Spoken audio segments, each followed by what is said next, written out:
animarles. Y él les dice, yo sé que ustedes son cristianos, verdaderamente. Él lo dice de una forma increíble. Conozco, hermanos, amados míos, que ustedes son elegidos de Dios. Y lo sé, no porque ustedes lo digan, no porque ustedes lo crean, no por lo que parezcan, sino que lo sé porque sus vidas han sido transformadas y están impactando el mundo a su alrededor. Donde quiera que van, su influencia positiva está alcanzando a todos aquellos con los que ustedes se encuentran. Sus vidas son dignas de imitación, son ejemplo para otros. Un cristiano, de acuerdo a las Escrituras, es un pecador que ha sido salvado por la gracia del Señor Jesucristo y transformado por el poder del Espíritu Santo, lo evidencia con su vida para la gloria de Dios. Ese es un cristiano. Y Pablo les dice, ustedes, tesalonicenses, están brillando en su ciudad, en su contexto, en su sociedad, donde Dios los ha colocado. Pablo está escribiendo desde Corinto, está preocupado por la iglesia que ha dejado en Tesalónica. Es una historia bastante turbulenta. Lo habían expulsado de Tesalónica y se sentía muy desanimado cuando llegó Timoteo con excelentes noticias, porque la iglesia en Tesalónica continuaba existiendo y estaba creciendo, estaba madurando, estaban amándose, animándose unos a otros, perseverando en la fe, y estaban causando un impacto en todos alrededor. Recuerdan con cariño a sus fundadores, a Pablo, a Silas y a Timoteo. Pero no solamente a Timoteo, sino vienen informes de todas partes, incluso de regiones lejanas, de la influencia positiva de la iglesia de Tesalónica en todo lugar. Toda la gente está hablando de ellos como un ejemplo de gozo, un ejemplo de fe, de amor, de perseverancia, de madurez. Están causando un impacto para la gloria de Dios. Están viviendo como luminares en el mundo. Están viviendo como ciudadanos del reino de Dios, ahí donde Dios los ha colocado. Y Pablo está tan agradecido a Dios que junto con sus compañeros, con Silas y con Timoteo, toma la pluma y escribe Primera de Tesalonicenses. Y lo primero que hace cuando escribe esta carta es dar gracias a Dios. Gracias, Señor, por estos hermanos en Tesalónica que están creciendo. Mira cómo lo dice. Vamos a ver nuestras Biblias en Primera de Tesalonicenses, el capítulo 1. El capítulo 1. Y desde el versículo 2 hasta el versículo 10, Pablo da gracias al Señor por los tesalonicenses. En primer lugar, da gracias porque ellos están modelando 3 virtudes esenciales de todo cristiano. Miren el versículo 3, acordándonos sin cesar, delante del Dios y Padre nuestro, de la obra de vuestra fe, en primer lugar, del trabajo de vuestro amor, en segundo lugar, y de vuestra constancia en la esperanza en nuestro Señor Jesucristo, en tercer lugar. Pero no solamente da gracias por estas virtudes, estas cualidades que ellos están mostrando, sino también da gracias porque Él está convencido que ellos son elegidos de Dios. Son verdaderos cristianos. Mire el versículo 4. Porque conocemos, sabemos, estamos seguros, tenemos la convicción, hermanos amados de Dios, vuestra elección. Sabemos que son elegidos de Dios. ¿Por qué Pablo está tan convencido de que ellos son verdaderos cristianos? ¿Podría decir lo mismo de nuestras iglesias? ¿Podría vernos a nosotros y decir, estoy seguro que todos ustedes son verdaderamente cristianos? ¿Sabes por qué él estaba seguro? Mira, en primer lugar, en el versículo 5, pues nuestro evangelio no llegó a vosotros en palabras solamente, sino también en poder, en el Espíritu Santo y en plena certidumbre. Estamos seguros porque el evangelio verdadero de Jesucristo, la doctrina correcta del Hijo de Dios encarnado, que murió por nuestros pecados y resucitó al tercer día, les ha sido predicada en el poder del Espíritu Santo. Y por eso sabemos que ustedes realmente son creyentes. Pero no solamente por eso, sino que hay una segunda razón. Son verdaderos creyentes porque se les predicó el evangelio correcto en el poder del Espíritu Santo. Pero en segundo lugar, nos damos cuenta que son elegidos porque sus vidas han sido transformadas. Son diferentes a como eran antes. Y eso es lo que él va a explicar en los versículos 6 al 10. Y ahí es donde nos vamos a concentrar nosotros en esta tarde. ¿Qué cosa es lo que muestra esa transformación? Ustedes están dando fruto.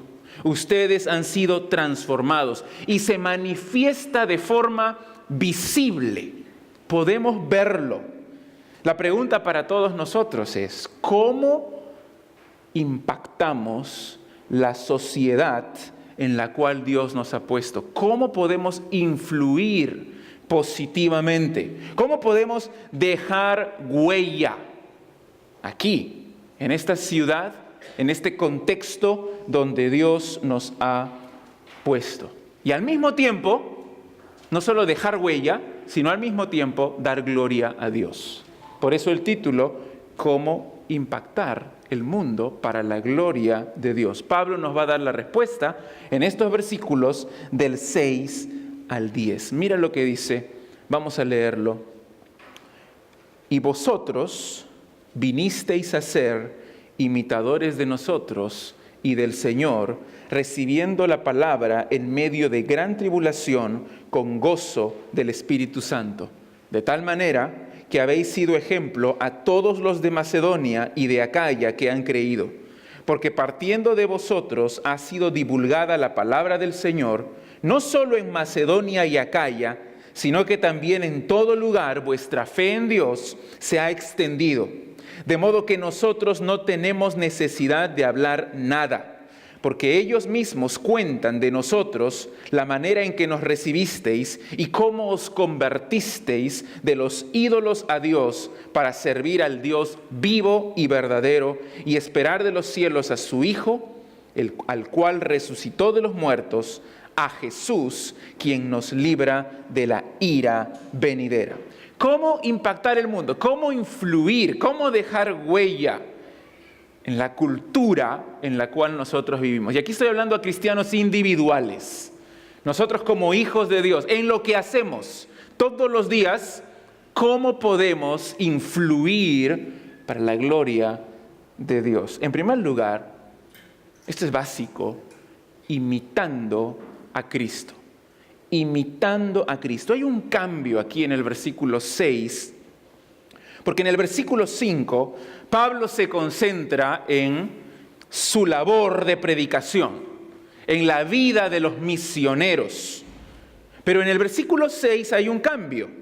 Versículo 5 habla de nuestro evangelio, que no llegó a vosotros en palabras solamente, sino también en poder, en el Espíritu Santo, en plena certidumbre. Como bien sabéis, cuáles fuimos, o sea, nosotros, ustedes saben cómo fuimos nosotros entre vosotros, y ahora comienza a haber un énfasis en ustedes, en vosotros, ya no en los misioneros, sino que fuimos entre vosotros por amor de vosotros, y vosotros vinisteis a ser imitadores de nosotros y del Señor.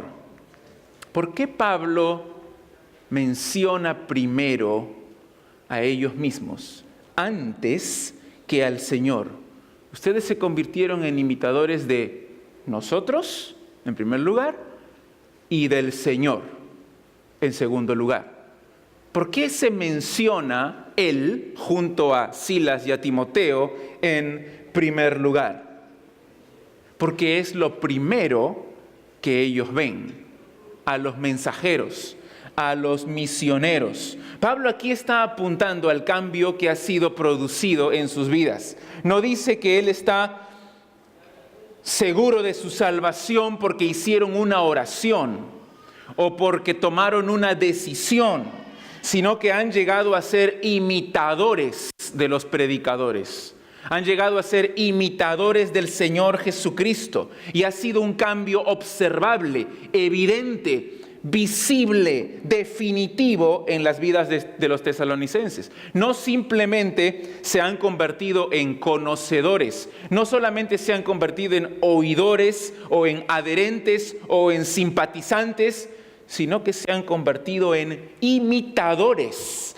Han comenzado a seguir el ejemplo de los mensajeros.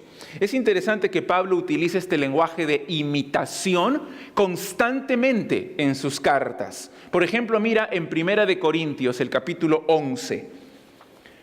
1 de Corintios, capítulo 11, el versículo 1. Sed imitadores de mí, así como yo de Cristo. Varias veces él en sus cartas dice, imítenme a mí, así como yo imito a Cristo. También miren Efesios 5. Efesios 5, el versículo 1. Sed pues imitadores de Dios como hijos amados. Imita a Dios en su amor por las personas. Filipenses 2:5 es un versículo muy conocido. Filipenses 2:5 dice, haya pues en vosotros este sentir que hubo también en Cristo Jesús. Imita a Jesús. Segunda de Tesalonicenses, capítulo 3, versículo 7.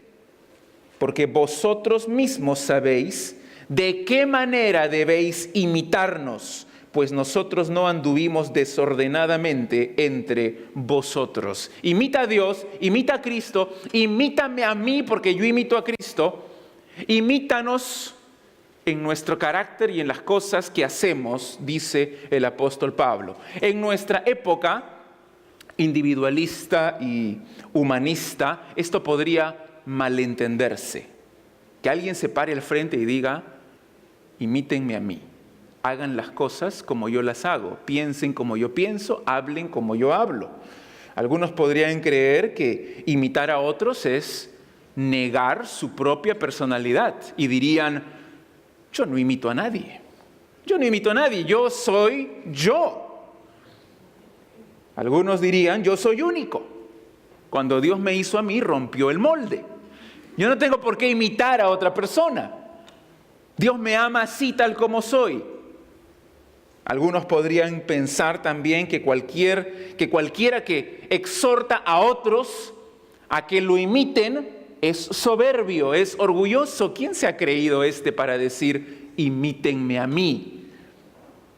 Pero en la antigüedad, el concepto de discipulado, el concepto de educación era diferente. Los maestros impartían no solo conocimientos, sino que impartían su propia vida. Pasaban tiempo con sus discípulos, andaban con ellos, comían con ellos, vivían con ellos, tenían comunión en diversos momentos de su vida. Por lo tanto, el llamado de Pablo a imitarlo a él es un llamado al discipulado. No es algo que se fundamenta en su autoridad, sino en que él también es un discípulo de Cristo. Imítenme a mí, así como yo imito a Cristo. Pero Pablo dice una cosa, ustedes no ven a Cristo. Cuando yo les predico el mensaje por primera vez, el Evangelio, la palabra de Dios, ustedes no están viendo a Cristo, me están viendo a mí. Así que cuando ustedes recibieron el mensaje del Evangelio, ustedes se convirtieron en imitadores de nosotros porque nosotros nos vieron primero, pero después se dieron cuenta que nosotros imitamos a Jesucristo, así que se convirtieron en imitadores nuestros y del Señor. Cuando alguien recién se convierte, mira naturalmente el ejemplo de sus líderes. Como dice Hibbert, un comentarista, reflejar el mensaje en su propia vida es la labor del mensajero. Reflejar el mensaje en su propia vida es la labor del mensajero. No es solamente predicar el mensaje, sino vivir el mensaje. ¿Cómo están? ¿Cómo estamos los líderes, los mensajeros en nuestras vidas, en nuestro mensaje? Pablo le dice a Timoteo, ten cuidado de ti mismo y de la sana doctrina. Presta mucha atención a tu vida, a tu carácter, a tu conducta y en segundo lugar, presta mucha atención al mensaje que estás predicando, que sea el correcto. Y tiene que ser así en la vida de todo líder, de todo pastor, de todo maestro. Tenemos que predicar el mensaje de las Escrituras, claramente la sana doctrina, la predicación expositiva, el texto, lo que dice la palabra, pero no negarlo con nuestra conducta, sino que nuestra conducta esté de acuerdo, esté sometida a lo que nosotros mismos estamos predicando. Me pregunto si tú tienes ese mismo anhelo de ser como Cristo. ¿Quieres imitar a Cristo? ¿Quieres ser como Él? Con todas sus imperfecciones, Dios ha puesto en la iglesia pastores, maestros, líderes. Algunos piensan que ya son maduros, que son autosuficientes, que no necesitan aprender de nadie en su vida espiritual. A mí nadie tiene que enseñarme nada. Pero Hebreos 13:7 sigue aplicando este principio a nuestra vida. ¿Sabes qué dice Hebreos 13:7? Acordaos de vuestros pastores. En el original, en realidad dice líderes. No dice pastores. Acordaos de vuestros líderes que os hablaron la palabra de Dios. Considerad cuál haya sido el resultado de su conducta e imitad su fe. Y eso se sigue aplicando a todos nosotros hoy. Por eso Pablo dice, ustedes son imitadores de nosotros y del Señor Jesucristo. No es que el Señor Jesucristo esté en segundo lugar, sino que las vidas de Pablo, de Silas, de Timoteo, de Bernabé, apuntan a la vida de Cristo.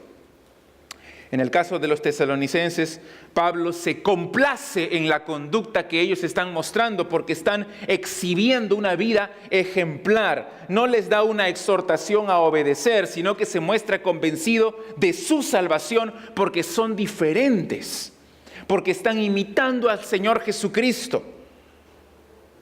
Tenemos que hacer lo mismo, imitar el carácter del Señor. En su amor, en su comprensión, en su misericordia, en su firmeza, en su carácter manso, en su humildad. Imitar a Cristo.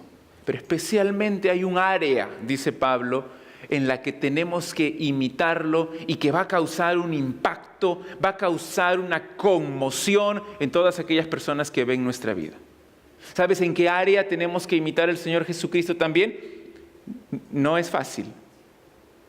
Dice ahí en el versículo 6, y vosotros vinisteis a ser imitadores de nosotros y del Señor, recibiendo la palabra en medio de gran tribulación, con gozo del Espíritu Santo.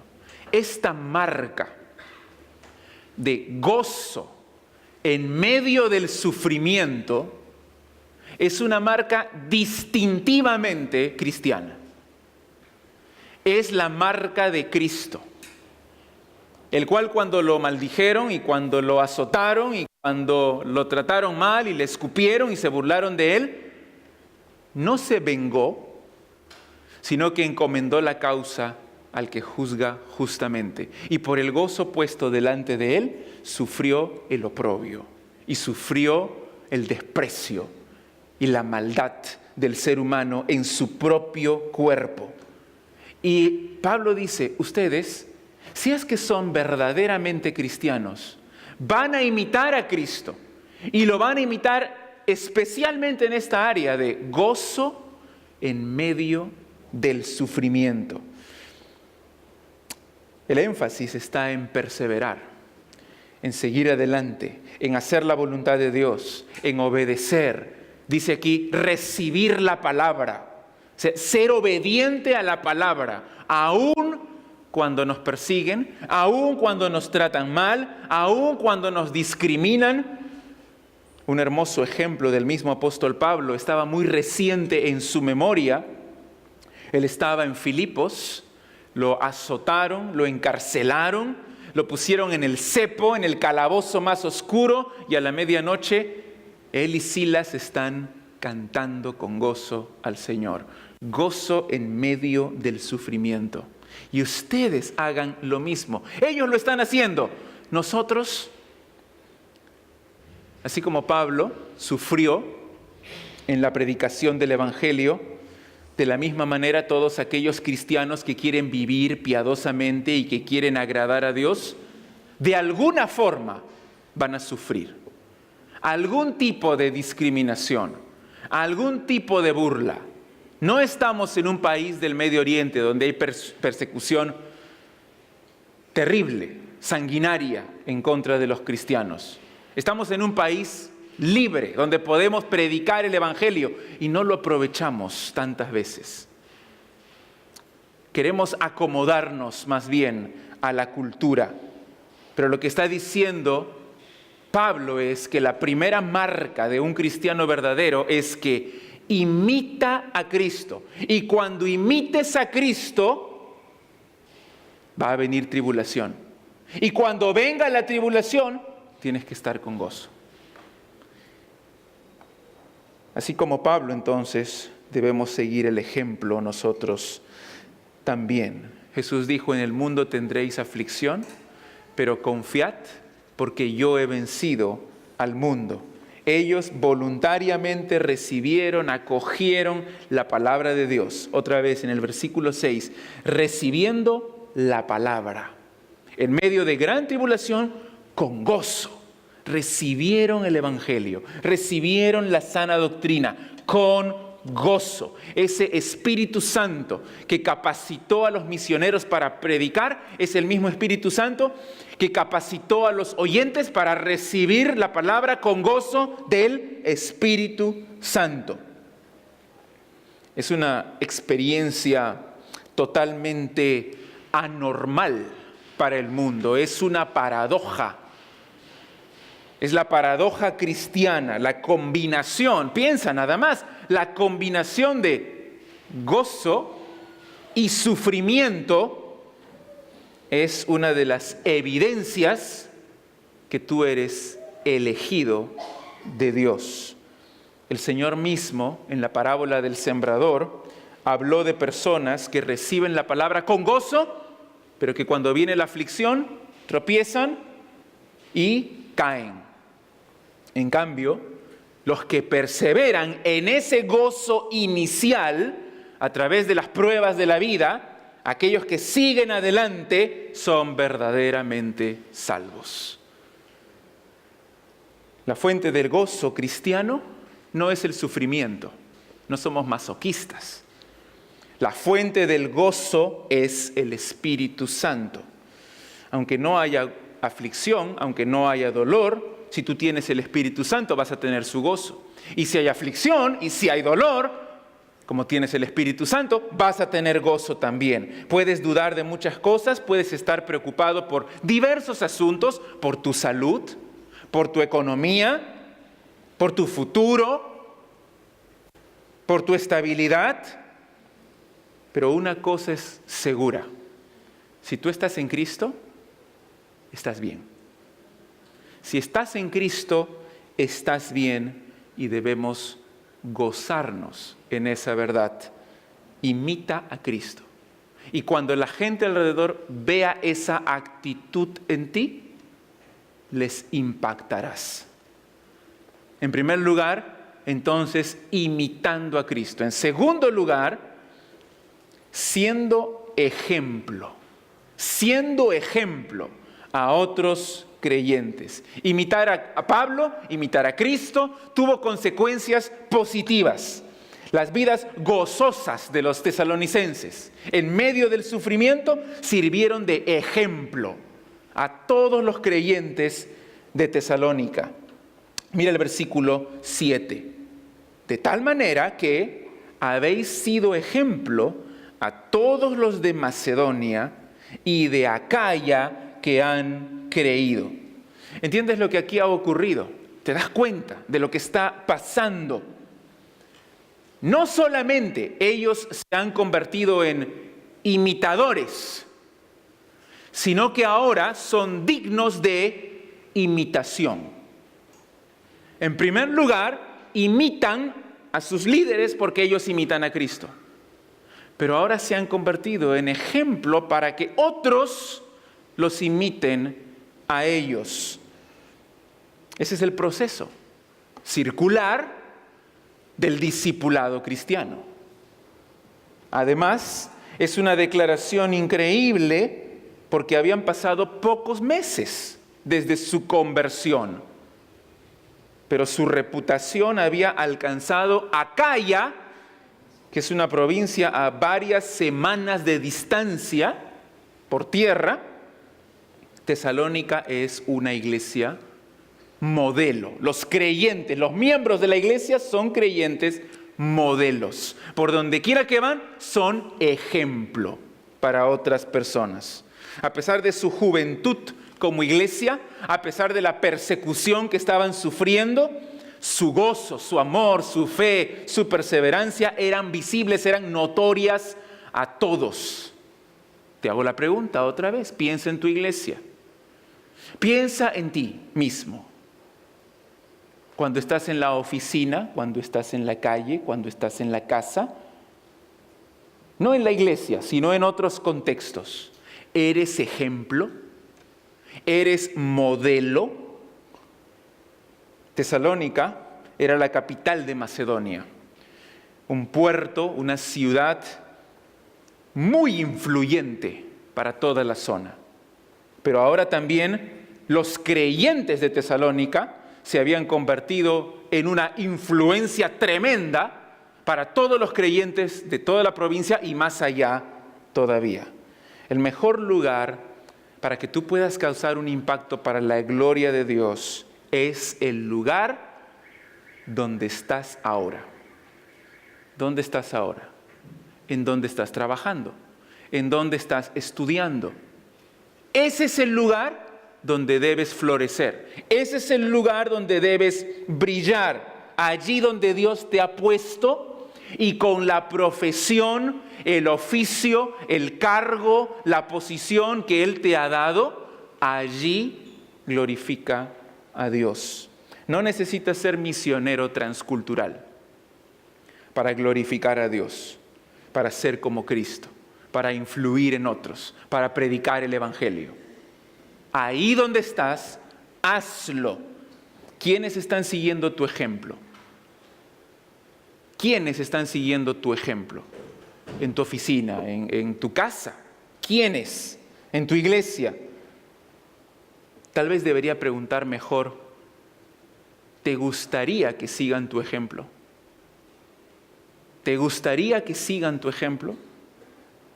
¿A dónde llevaría mi ejemplo a las personas?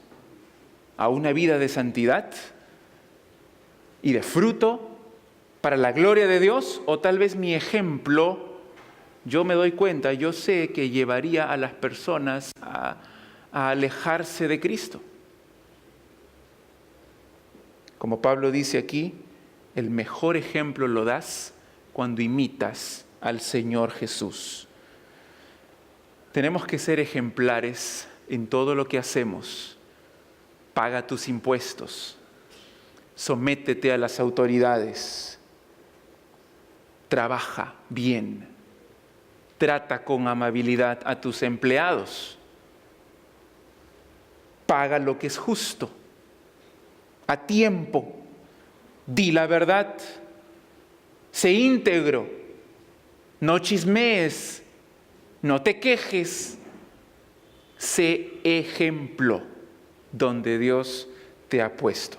Y esa actitud causa un impacto a los que están a tu alrededor. En tercer lugar, ¿cómo impactamos a nuestra sociedad? Proclamando el Evangelio con pasión. Proclamando el Evangelio con pasión. Mira el versículo 8. Porque partiendo de vosotros, y fíjate esta frase, ha sido divulgada la palabra del Señor, no solo en Macedonia y Acaya, sino que también en todo lugar vuestra fe en Dios se ha extendido, de modo que nosotros no tenemos necesidad de hablar nada. Pablo está tan agradecido por ellos, por su celo evangelístico, porque no se callan, porque hablan el Evangelio, por su esfuerzo en la proclamación, en la predicación. El versículo 8 dice que partiendo de ellos, se ha divulgado. Y esa palabra divulgado significa ha resonado. La idea es de ondas, de reverberaciones de un sonido fuerte, de trompeta o de trueno, que tiene como origen a Tesalónica. Es el epicentro. Y de ahí salen las ondas a todo lugar. El Evangelio se propaga a todo volumen, porque ellos no se callan, con gran fuerza, con gran alcance. Lo que se ha divulgado, ¿qué cosa es? Versículo 8, ¿qué es lo que se ha divulgado? La palabra del Señor. No sus opiniones, no sus sentimientos, no sus ideas, sino que lo que han propagado, lo que han divulgado, es la palabra del Señor. Y en este caso, Señor se refiere a Jesucristo. Por lo que el mensaje, ¿cuál es la palabra del Señor? ¿Cuál es la palabra de Jesucristo? Es el mensaje del Evangelio, que se predica bajo su autoridad, que trata acerca de Él, no de nosotros. No es un mensaje de prosperidad, no es un mensaje de sanidad, no es un mensaje de autoestima para que te sientas bien, sino que es el mensaje para el perdón de tus pecados, para que te reconcilies con Dios, porque te estás yendo al infierno, y todo por la sangre de Jesucristo. Ese es el mensaje. Nota que Pablo aquí usa dos frases en paralelo que resaltan el aspecto divino y el aspecto humano. Mira la primera frase, ya la dijimos, en todo lugar, ha sido divulgada la palabra del Señor. Ha sido divulgada la palabra del Señor. Y en segundo lugar dice, vuestra fe en Dios se ha extendido. Es lo mismo, es la misma idea. Vuestra fe en Dios se ha extendido, se ha divulgado la palabra de Dios. ¿De qué forma? Abriendo la boca, proclamando, como decía Daniel ayer, verbalmente el Evangelio. No hay salvación si no hablas.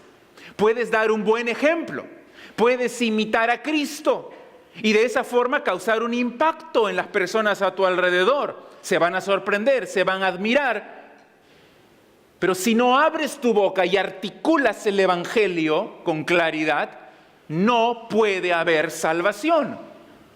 Porque la fe es por el oír y el oír por la palabra de Cristo. El Evangelio.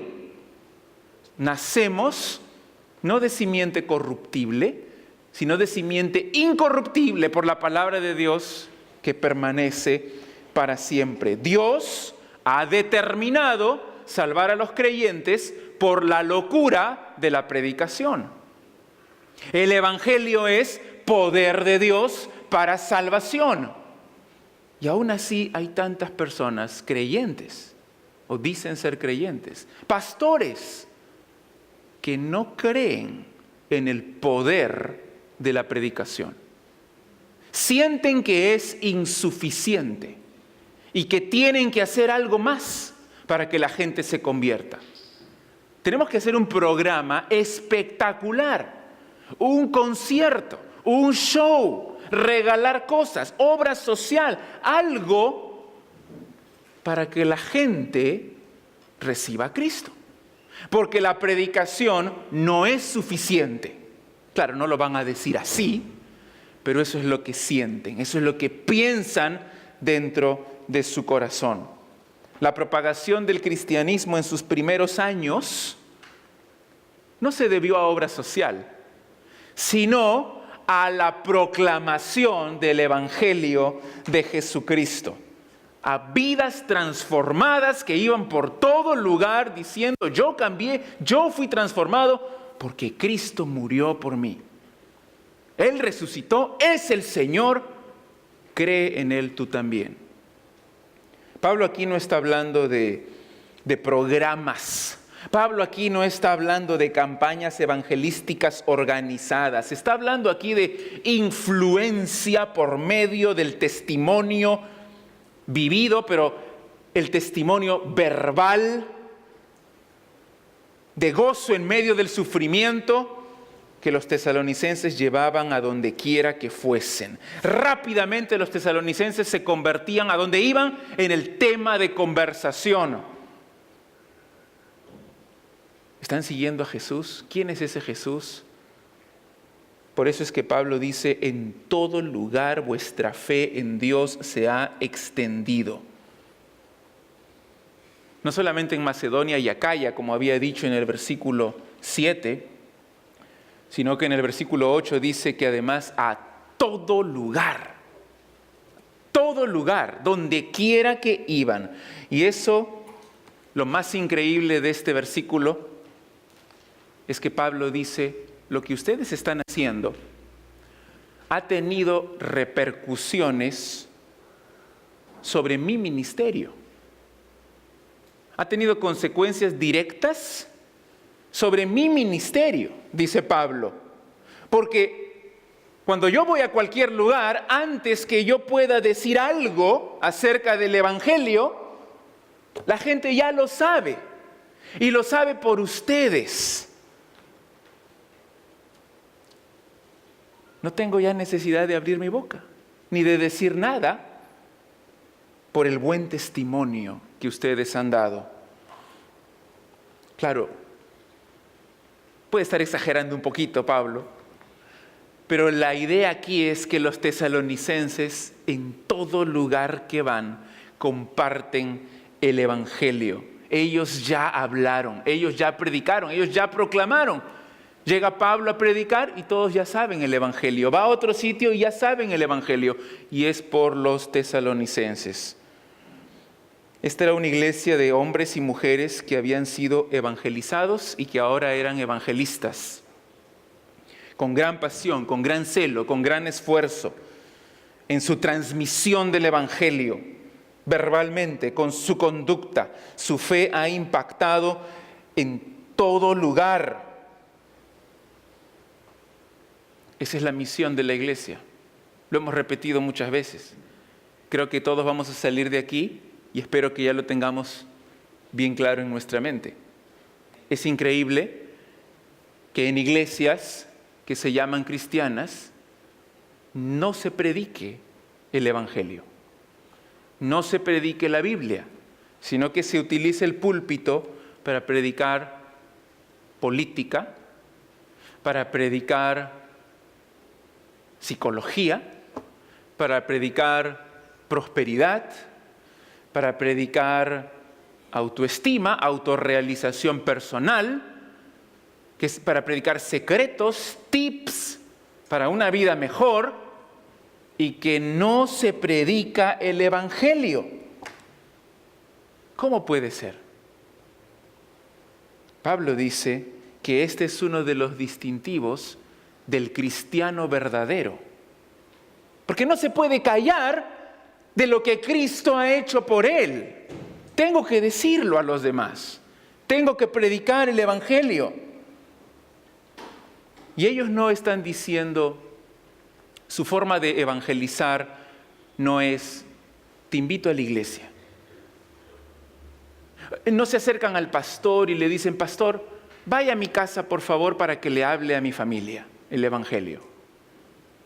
No, ellos hablan el evangelio. Ellos predican en su trabajo, en las calles, en sus propias casas. De tal forma que los pastores, misioneros y mensajeros, dice, no tienen necesidad de hablar nada. Porque los santos están haciendo la obra del ministerio. Y finalmente, en cuarto lugar, ¿cómo impactar? ¿Cómo impactar en nuestra sociedad? Imitando a Cristo. Segundo lugar, siendo ejemplo. En tercer lugar, proclamando verbalmente con pasión el Evangelio. Y en cuarto lugar, mostrando una vida transformada. Mostrando una vida transformada. Mira el versículo 9 y el versículo 10. Porque ellos mismos cuentan de nosotros la manera en que nos recibisteis y cómo os convertisteis de los ídolos a Dios para servir al Dios vivo y verdadero y esperar de los cielos a su Hijo, al cual resucitó de los muertos, a Jesús, quien nos libra de la ira venidera. Los tesalonicenses respondieron a la palabra de Dios, se convirtieron y lo mostraron, dando fruto de una salvación genuina.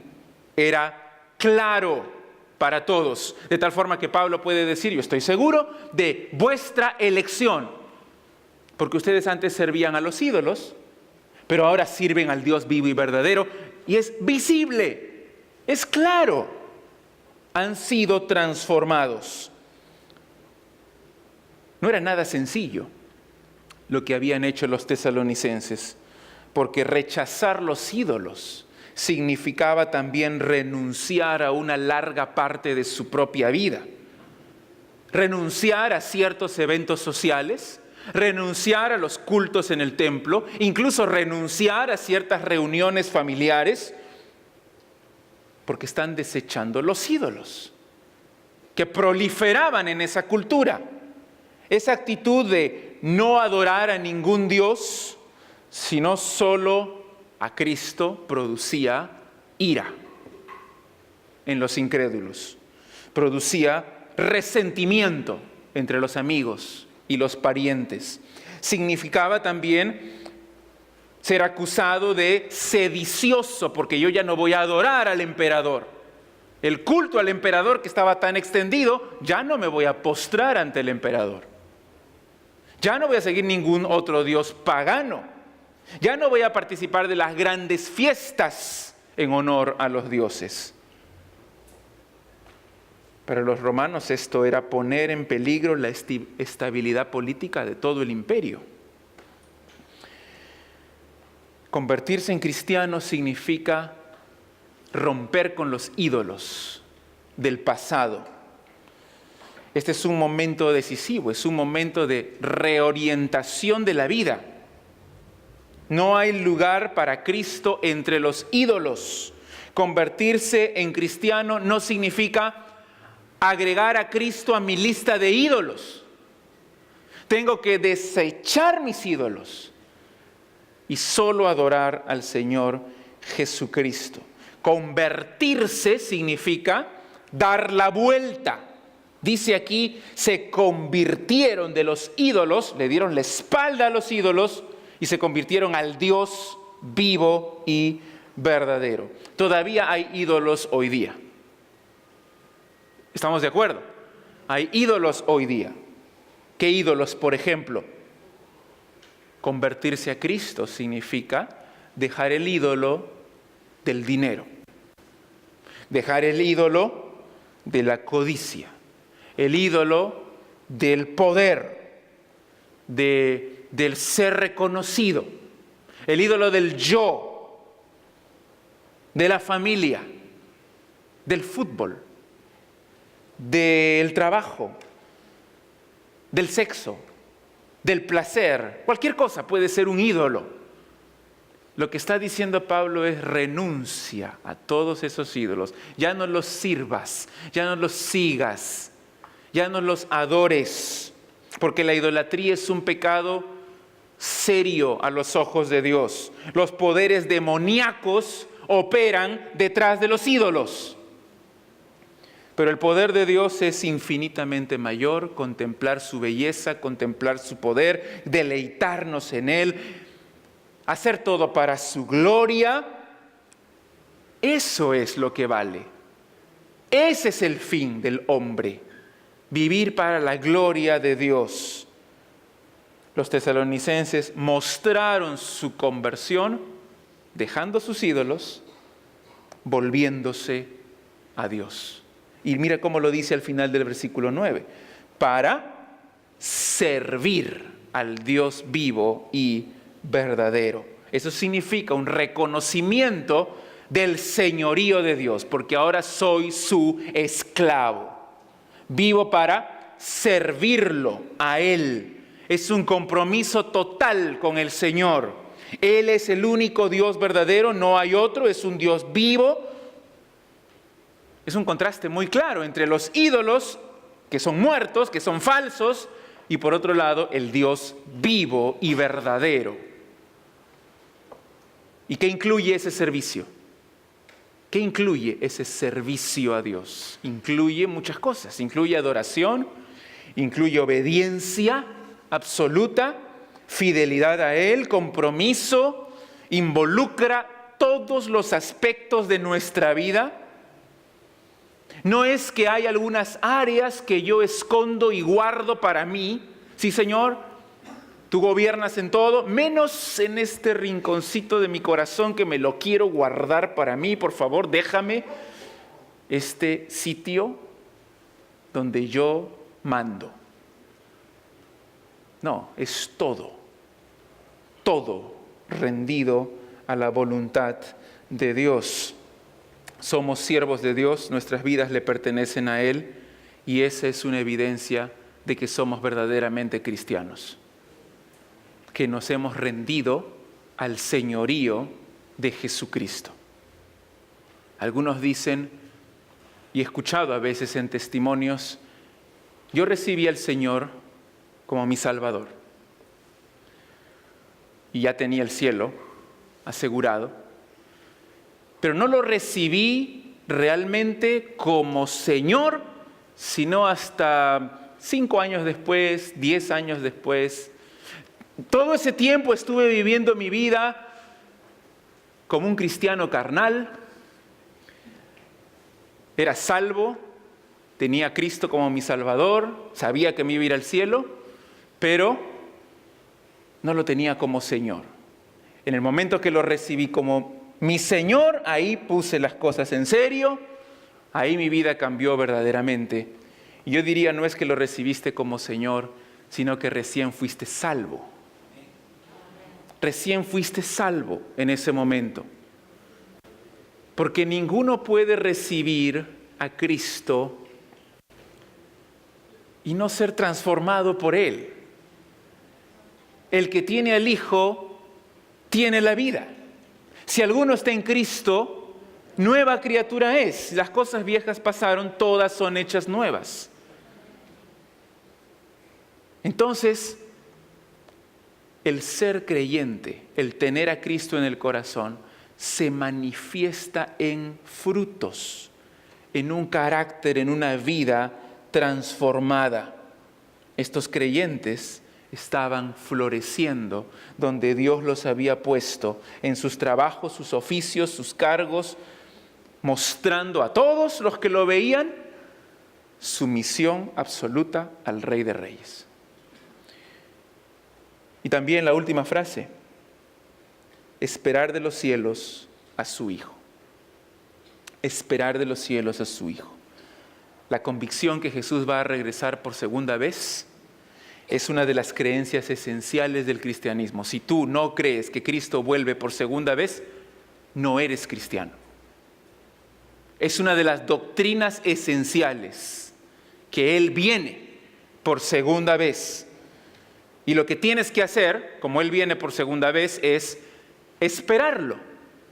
Esperarlo. Vivir en una actitud de expectativa ante la venida de Cristo. Mira cómo describe aquí a Cristo Pablo. Esperar de los cielos en primer lugar, le llama Hijo, el Hijo de Dios. Eso significa que es de la misma esencia de Dios, que Él es Dios también, que está en íntima comunión con Él. Viene de los cielos, porque ascendió a los cielos. Él es Dios. Pero también dice aquí que resucitó de los muertos, que es otra de las enseñanzas centrales del cristianismo. Es el fundamento de nuestra fe. Si Cristo no resucitó, vana es nuestra fe. Pero además dice a Jesús. No solo le llama Hijo, le llama Jesús también. Y ahí Pablo está diciendo, es 100% Dios, pero también es 100% hombre. El hombre Jesús, el carpintero de Nazaret, Él es el que viene de los cielos. Y la última característica, mira, quien nos libra de la ira venidera. Jesús nos salva de la ira de Dios. Dios es amor, Dios es bueno, Dios es lleno de gracia, es misericordioso, pero también es justo y es santo. Y su ira se deriva de que esa justicia demanda que el pecado sea castigado.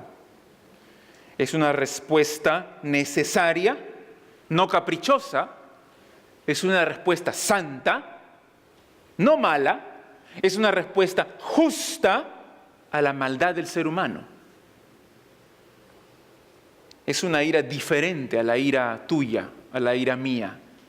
Nuestra ira es volátil, es caprichosa, es por cualquier tontería. Pero la ira de Dios no es así. Está hablando aquí específicamente de la ira venidera, de la ira escatológica. Esa ira que Dios dice, estoy acumulando para el día final. Pero Jesucristo nos salva de esa ira. ¿Cómo? Porque Él absorbió esa ira en la cruz. Él recibió el castigo de su propio Padre, no por sus pecados, porque Él es santo, sino por nuestros pecados.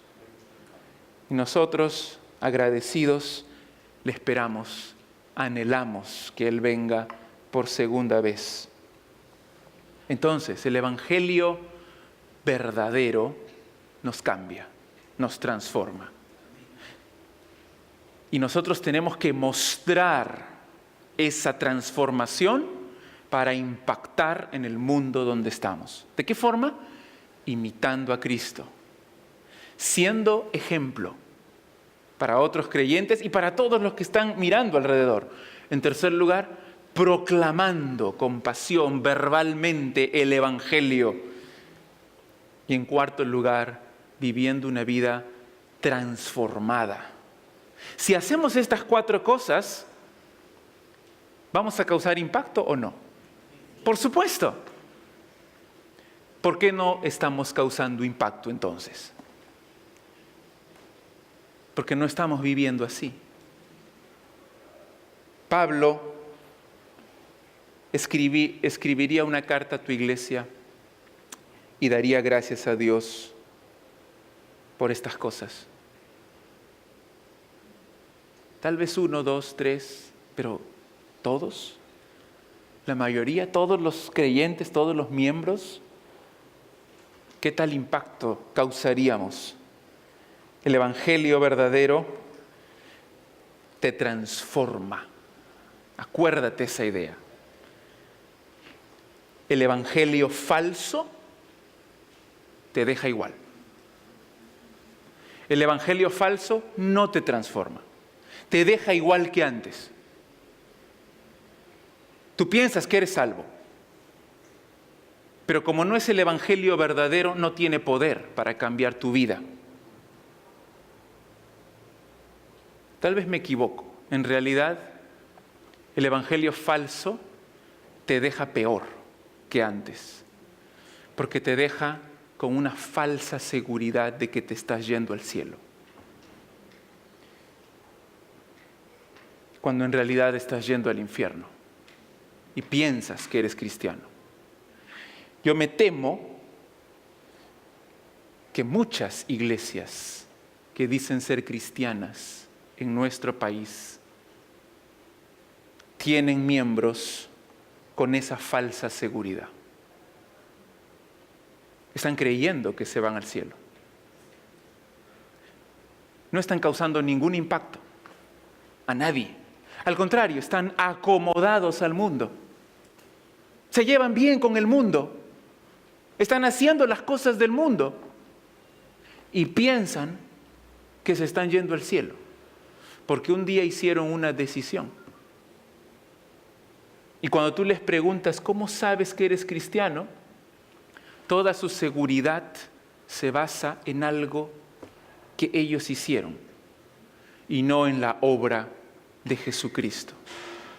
Cuando nosotros comencemos a predicar, y otra vez volvemos a lo mismo, cuando comencemos a predicar el evangelio verdadero, cuando desde los púlpitos, los pastores, los maestros empiecen a predicar de pecado, de infierno, del señorío de Cristo, del arrepentimiento, de la fe verdadera, de lo que significa la vida eterna, entonces la gente se va a convertir de verdad y va a causar un impacto para la gloria de Dios. Oremos que eso pase, comenzando con nosotros mismos.